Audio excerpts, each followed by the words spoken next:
মানুষ শুনে নাও, আমি মুহাম্মদ সাল্লাল্লাহু আলাইহি ওয়াসাল্লামকে সৃষ্টি করেছি পৃথিবীর সকল রদ এবং পথকে মাটির নিচে পায়ের নিচে ধূলিসাৎ করে ইসলামকে বিজয়ী করার জন্য।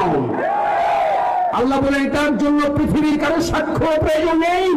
ওয়া কাফা বিল্লাহি শাহীদান, আমি রব্বুল আলামিন সেটার সাক্ষ্য দিচ্ছি। সুবহানাল্লাহ।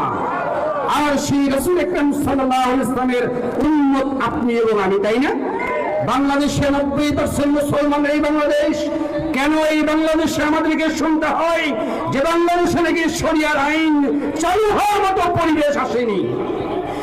বাংলাদেশে যদি শরিয়ার আইন তৈরি হওয়ার মতো পরিবেশ না হলে এই কথা যারা বলছে তাদেরকে বাংলাদেশের রাজনীতি থেকে বয়কট করতে হবে, ঠিক কিনা?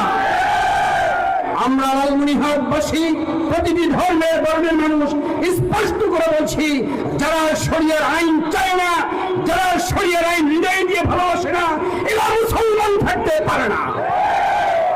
সম্মানিত উপস্থিতি, আমাদেরকে কথায় কথায় বলে আমাদের নাকি ইমান টাকা দিয়ে কেনা যায়। আমরা পরিষ্কার করে বলছি, ইসলামপন্থী মুসলমান আজকে সজাগ হয়েছে। আগামী দিনে বাংলাদেশের সাম্য শান্তি বৈষম্যহীন মানবিক একটি বাংলাদেশ তৈরি করার জন্য আমরা 70 জন হাফিজে কোরআনের রক্ত দিয়েছি 5 আগস্টের সময়। আজকে যাদের মাথায় পাগড়ি পরানো হবে এরকম 70 জন হাফেজে কোরআন রক্ত দিয়েছে এই বাংলাদেশে, তাই না? সুতরাং যে হাফেজে কোরআনের রক্ত দিয়েছে বাংলাদেশে, অবশ্যই বাংলাদেশ শাসন করবে সে হাফেজ দ্বারা। যে বাংলাদেশ যারা অন্যায়ভাবে ফাঁসি দিয়ে ঝুলিয়ে হত্যা করেছে সেই আলেমরা আগামী দিনের বাংলাদেশের সংসদে গিয়ে দেশ সুন্দর করে দুর্নীতি মুক্ত করবে, চাঁদাবাজ মুক্ত করবে, সন্ত্রাস মুক্ত করবে ইনশাআল্লাহ।